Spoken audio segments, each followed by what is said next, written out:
जी नाज़रीन, मैं हूं नवीस सती और आप देख रहे हैं मेरा यूट्यूब चैनल। सबसे पहले मैं आपसे रिक्वेस्ट करूंगा कि अगर मेरा आपने चैनल अभी तक सब्सक्राइब नहीं किया तो उसको सब्सक्राइब कीजिए और बेल आइकन पे जो है वो लाजमी जो है उसको दबाइए ताकि हर नई आने वाली वीडियो जो है वो आप तक पहुंच सके। जो हमारी रोज़ाना की डेली जो टॉप स्टोरीज़ होती हैं वो भी आपकी खिदमत में पेश की जाती हैं। उसके साथ साथ मुख्तलिफ स्टोरीज़ जो होती हैं उसको हमारी टीम इन्वेस्टिगेट करके आप तक पहुंचाती है। आज हम देख रहे हैं कि एक तरफ तो कोरोना वायरस है, आलमी वबा पूरी दुनिया को अपनी लपेट में ले रखा है, दूसरी तरफ पाकिस्तान में जो सियासी दर्जा हरारत है वो हमें उरूज पे नज़र आता है। शहबाज शरीफ साहब ने 2-3 इंटरव्यूज़ दिए, 2-3 मुलाकातें की, बड़े सीनियर सहाफ़ियों से की। पहले तो आपने देखा कि सोहेल वड़ाई साहब से उनकी मुलाकात हुई, उसके बाद उन्होंने कॉलम लिखा जंग पे और फिर जियो पे बाकायदा तौर पर उनकी न्यूज़ चली। फिर उसके बाद जावेद चौधरी जो सीनियर ज़ाहिर सहाफ़ी हैं उनके साथ उनका जो कहा जा रहा है कि प्लांटेड जो है वो इंटरव्यू हुआ और उसके बाद वो इंटरव्यू एक तरफ एक्सप्रेस पे चल रहा था, दूसरी तरफ जियो पे उसके टिकर्स भी चल रहे थे और वो हो रही थी। उसके बाद सलमान गनी जो हैं वो भी सीनियर सहाफ़ी हैं, लाहौर बेस्ड हैं, मुख्तलिफ टीवी चैनल के साथ वो तजिया कर बैठते हैं, वो उनकी मुलाकात शहबाज शरीफ से हुई, वो क्या कहते हैं इस हवाले से। फिर इसमें हम एक और चीज़ देखें कि शहबाज शरीफ ने जो सोहेल वड़ाइच ने जो कॉलम में लिखा जी, शहबाज शरीफ को जनाब 2 सहाफ़ियों ने आकर ये बताया और उन्होंने कहा जी कि सहाफ़ियों का जो रब्ता भी रहता था, वो इस्टेब्लिशमेंट के साथ भी रब्ते में रहते थे, हमारे साथ भी रहते थे और उन्होंने मुझे 2018 में ये कहा था कि आप प्राइम मिनिस्टर भी बन रहे हैं और आपकी कैबिनेट भी जो है वो डिसाइड हो चुकी है। एक तो ये है कि इसमें मरीम नवाज, शाहिद, अब्बासी और मुस्लिम लीग नून और इवन कारकुन मुस्लिम लीग नून के वो भी कंफ्यूज होकर रह गए हैं कि एक तरफ आप इतनी बड़ी कैंपेन करते रहे हैं, इस्टेब्लिशमेंट के ख़िलाफ़ आप बातें करते रहे हैं, फिर उसके बाद आपके अगर शहबाज शरीफ इस वक्त जो सदर हैं मुस्लिम लीग नून के, अगर वो ये कह रहे हैं कि उनकी मुलाकातें रही हैं इस्टेब्लिशमेंट के साथ, यानी मुल्की ताकतवर हलकों के साथ उनकी मुलाकातें रही हैं, तो वो कौन से मुल्की ताकतवर हल्के हैं और फिर कैबिनेट का हिस्सा, मतलब कैबिनेट के कौन कौन से लोग थे जिनको हिस्सा बना रहे थे और प्राइम मिनिस्टर कैसे बन रहे थे, कौन से 2 सहाफ़ी थे जिन्होंने इनको पैगाम पहुँचाया था। उसमें हम देख रहे हैं कि मरीम नवाज सख्त गुस्से में जो है नज़र आ रही हैं, जो ज़राए बता रहे हैं, और शायद खक़ान अब्बासी के ज़रिए मरीम नवाज़ ने वजाहत भी तलब की है जनाब शहबाज शरीफ से, वरना आप जानते हैं कि शायद खक़ान अब्बासी की क्या ज़रूरत है कि वो शहबाज शरीफ से कहे कि जी वो वजाहत भी कर दें एक चैनल पे आके। तो ये एक नज़र आ रहा है कि बड़ा शदीद जो है वो इख्तलाफ नज़र आता है नवाज शरीफ, मरीम नवाज़ और शहबाज शरीफ के दरमियान, और मरीम नवाज़ जो है वो शायद खक़ान अब्बासी के ज़रिए जो है वो कोशिश कर रही हैं। आपने देखा होगा जब शहबाज शरीफ लंदन में मौजूद थे, पीछे जो है वो शायद खक़ान अब्बासी बहुत ज़्यादा 1-on-1 इंटरव्यूज़ उनके मुख्तलिफ चलते रहे चैनल्स पे, तो एक खदशा ज़ाहिर किया जा रहा था और ये भी कहा गया कि शहबाज शरीफ को कुछ सहाफ़ियों के ज़रिए ये पैगाम दिलवाए गए कि जनाब इस्टेब्लिशमेंट इस वक्त चाहती है कि जनाब आप मुल्क में वापस आएँ और हो सकता है आप प्राइम मिनिस्टर बन जाए। और दूसरी तरफ ये भी कहा जा रहा है कि वो मुस्लिम लीग नून के कुछ लोग थे जो ये कालमी करवाते रहे और कोशिश करते रहे कि शहबाज शरीफ ताकि मुल्क में वापस आए। तो ये बहुत सी इस वक्त गंभीर सूरत हाल है मुस्लिम लीग नून की। लेकिन अगर हम एक बयानिया को लेंगे, यानी अगर शहबाज शरीफ 2018 के इलेक्शन से पहले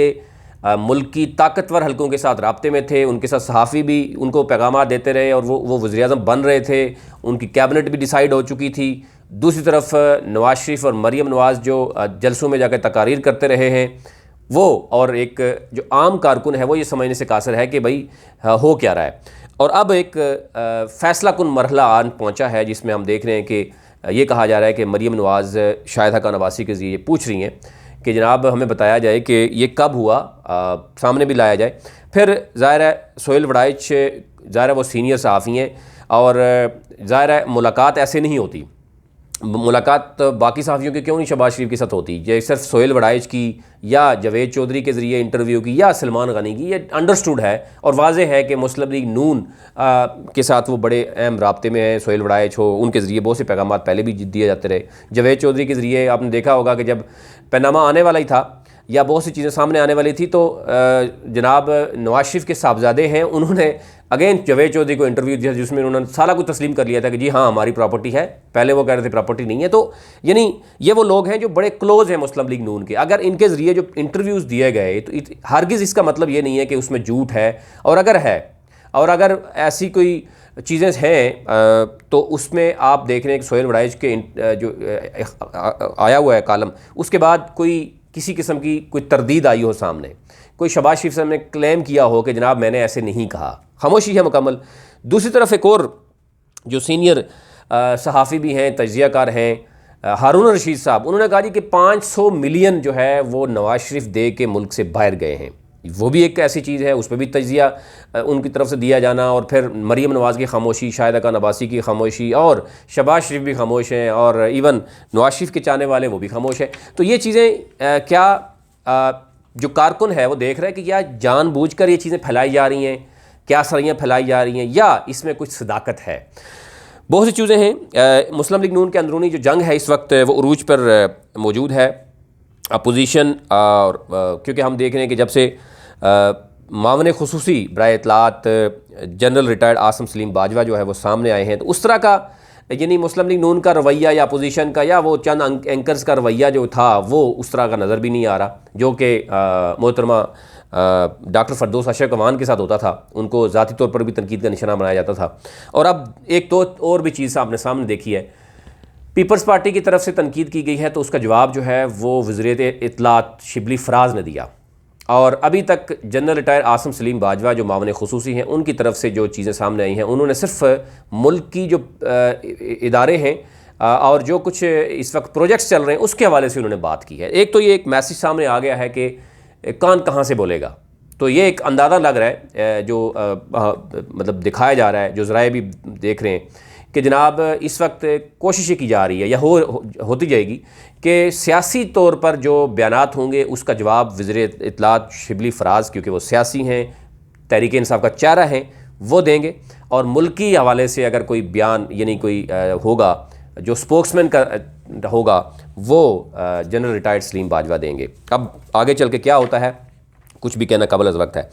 अच्छा जी, नंबर 1, एक तो हम पहले इस पे बात कर लेते हैं कि 500 मिलियन डॉलर की बात की गई कि नवाज शरीफ ने दे के मुल्क से बाहर गया है। ये हारून रशीद साहब ने जो इंटरव्यू कहा उसके बाद उन पर भी लोग बरस पड़े हैं, बड़े बड़े सीनियर सहाफ़ी कह रहे हैं कि ये हारून रशीद साहब की इन्फॉर्मेशन ठीक नहीं लग रही, और अगर ऐसा होता तो तहरीक इंसाफ के पास अगर 100 मिलियन भी आता था वो चीख के बताते ये नहीं जी ये पैसे दे के वो मुल्क से बाहर गए हैं, क्योंकि वो अभी भी तहरीक इंसाफ पर एक प्रेशर ज़रूर है कि नवाज शरीफ मुल्क से बाहर कैसे गए हैं।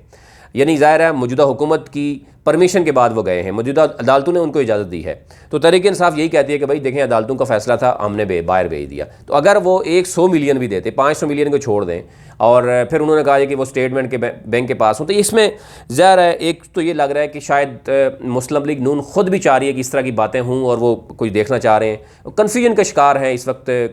कारकुन मुसलसल कि कोई तरदीद नहीं आ रही, कोई समझ नहीं आ रही। लेकिन जो देखने वाले हैं वो समझते हैं कि ऐसा कुछ भी नहीं है। 500 मिलियन दिए होते तो शायद इस वक्त तक बहुत चीज़ें सामने आ चुकी होती। फिर उसके बाद हम ये देख रहे हैं कि जो शहबाज शरीफ ने इंटरव्यू दिया उसमें कुछ चीज़ें सामने, एक तो उन्होंने कहा जी कि उनके साथ जो ताकतवर हलके थे मुल्क के वो 2018 के इलेक्शन से पहले उनके राब्ते में थे। उनके राब्ते में उन्होंने कहा जी 2 सहाफ़ी हैं वो मेरे तक जो है पैगामात पहुंचाते थे, और उन्होंने कहा जी कि आपको वज़ीर-ए-आज़म बनाया जा रहा है और आपका जो कैबिनेट है वो भी डिसाइड हो चुकी है। ये शहबाज शरीफ का बयान जब से आया है उसके बाद मुस्लिम लीग नून बैकफुट पे चली गई है। मरीम नवाज़ या शाहिद अब्बासी या नवाज शरीफ जो एक बयानिया लेके चल रहे थे उसको एक बहुत बड़ा धचका लगा है। एक कारकुन जो मुस्लिम लीग नून का है वो भी खामोश नज़र आता है, उसको भी समझ नहीं आ रही कि वो मरीम नवाज़ के बयानिए को देखे या वो शहबाज शरीफ के बयानिए को देखे। तो इसका एक तो ये समझ आ रही है कि शहबाज शरीफ मुसलसल शुरू से ही, जब आप देखते हैं 2018-17 में जब से नवाज शरीफ को नायल कर दिया गया था उसके बाद से शहबाज शरीफ जो है या उनकी जो बेटे हैं दोनों वो खामोश रहे हैं। वो इस्टेब्लिशमेंट के हवाले से बड़े खामोश रहे और ये तासर दिया जाता रहा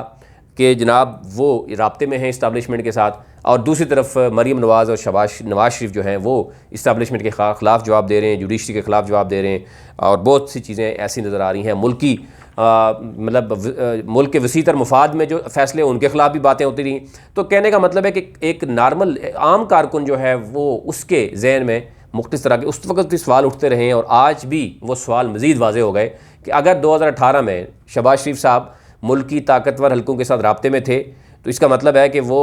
एक बहुत बड़ी साजिश करते रहे हैं मुस्लिम लीग नून के साथ। या ये कहा जाता रहा है शुरू से ही कि जनाब हमेशा शहबाज शरीफ साहब जो हैं वो दूसरा रास्ता इस्तेमाल करते रहे हैं, जबकि नवाज शरीफ साहब ने पहली बार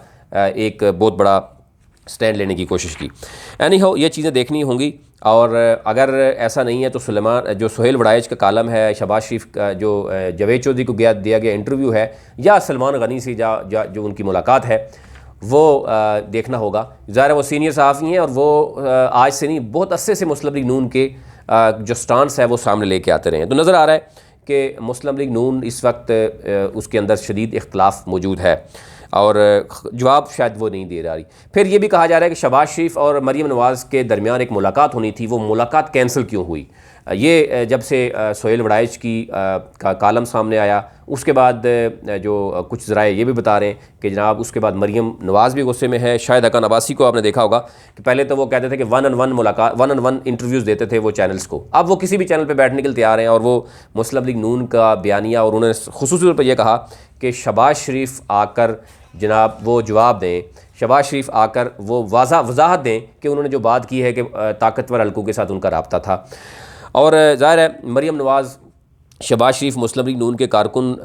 को देखना चाह रहे हैं आगे देखने, या शहबाज शरीफ को आगे देखना चाह रहे हैं। कारकुन भी इस वक्त कन्फ्यूजन का शिकार हैं, वो भी समझ नहीं पा रहे कि शहबाज शरीफ का बयानिया ठीक है या मरीम नवाज़ का बयानिया ठीक है। तो इसमें बहुत सी चीज़ें जो हैं वो सामने आ रही हैं कि अगर वो पहले से राब्ते थे तो फिर ये इतना बड़ा यानी एक मुल्क के ख़िलाफ़ भी बहुत सी बातें हुई, वो क्यों की गई। और फिर ये भी देखा जा रहा है कि शहबाज शरीफ मुल्क में आए कैसे हैं। अब ये कहा जा रहा है कि जनाब उनको कुछ लोगों ने कहा जी आप आ जाएं, और क्योंकि मुल्की हालात ठीक नहीं है तो हो सकता है आपकी दोबारा से एंट्री हो सके, एटलीस्ट पंजाब हुकूमत या वफाक में आप दोबारा से आ सकते हैं। लेकिन अब शहबाज शरीफ जब आए हैं और यहाँ पे मुल्की हालात देख रहे हैं, अब वो परेशान नज़र आते हैं, वो फ्रस्ट्रेटेड नज़र आते हैं, और वो इस तरह की बातें जो है वो हो रही हैं। और ये भी कहा जा रहा है कि ज़ाहिर है एक शख्स जो मुसलसल सूबा यानी बड़े सूबे का वो सीएम रहा हो, इस वक्त वो घर में कैसे रह सकता है, उसको भी अंदाज़ा है कि वो प्रोटोकॉल जो एंजॉय करते रहे हैं सीएम पंजाब, वो उनकी नज़र में है, और इसलिए वो बार बार ऐसी बातें भी करते हुए नज़र आते हैं। एनी हाउ ये वो चीज़ें थी जो मुस्लिम लीग नून के हवाले से आपके सामने रखनी थी। इसके साथ साथ आज की जो स्टोरीज़ हैं उसमें ये भी देखा जा रहा है कि कोरोना वायरस से इस वक्त शदीद जो पाकिस्तान जो है वो उस वक्त उसमें दाखिल हो चुका है। ये आने वाला एक माह है वो बहुत ही इम्पोर्टेंस रखता है। आज आप देख सकते हैं कि कोरोना के जो मरीज़ हैं 24 घंटों में 33 अफराद जाँ बहक हुए हैं। फिर उसके साथ साथ ये भी देखा जा रहा है कि 24 घंटों में 1300 मुतासरीन सामने आए हैं। ये पहली बार एक बहुत बड़ा फिगर जो है वो सामने आया है। इस वक्त एक्सट्रीम लेवल पर है पाकिस्तान जो है वो मुतासरा मुल्कों में मौजूद है। अब देखना यह है कि मुख्तलिफ़ तरह की खुशखबरी भी दी जा रही हैं। चीन है, मुख्तलिफ़ ममालिक हैं, वो वैक्सीन तैयार करने की बात भी की जा रही है मुख्तलिफ़ तरह की। कल भी मैं देख रहा कि एक प्रेस कॉन्फ्रेंस पाकिस्तानी डॉक्टरों की तरफ से की गई, और उनका भी कहना था कि मेडिसिन जो है या वैक्सीन जो है वो ईजाद हो चुकी है, लेकिन कुछ सीरियस मरीज़ हैं जो कहा जा रहा है कि वो उनकी हालत तशवीशनाक है। और मज़ीद ज़ाहिर कल से हम देख रहे हैं कि 32 अफराद की जान जो है वो कल गई है, और अब ये फिगर मज़ीद बढ़ता हुआ नज़र आता है। और ये भी कहा जा रहा है, ख़दशे ज़ाहिर किया जाए कि सैकड़ों में जा सकती है, और अगर एहतियात ना की गई तो बहुत हालात वाक़यात जो है वो ख़िलाफ़ हो सकते हैं। दूसरी तरफ हम देख रहे हैं कि फ़ोन्स इंटरनेट के हवाले से ये कहा गया है, तानिया की तरफ से ज़ाहिर है वो डिजिटल पाकिस्तान के हवाले से उनको हायर किया गया था, वो चेयरमैन भी हैं। उन्होंने कहा जी जो फ़ोन है, मोबाइल फ़ोन पर इंटरनेट वो महंगा है पाकिस्तान में, और डिजिटल पूरे पाकिस्तान को डिजिटाइज़ करने का जो ख्वाब है वो पूरा नहीं हो सकेगा अगर कंपनीज़ जो है वो फ़ोन इंटरनेट मोबाइल जो है वो सस्ता नहीं करेंगी। इसके साथ साथ तेल की कीमतों के हवाले से भी बात हो रही है, अपोजिशन भी कह रही है, और आम लोग समझते हैं कि सार्फिन तक वो जो पहुंचनी चाहिए थी वो नहीं पहुंच सकी। एक तरफ हुकूमत ने तेल सस्ता तो किया, लेकिन दूसरी तरफ टैक्स बढ़ा दिया है, और सार्फिन तक जो आम आदमी तक जो रिलीफ मिलना था वो नहीं मिल सका। तो आज के लिए इतना ही, और मज़ीद आपके साथ कल राब्ते में रहेंगे।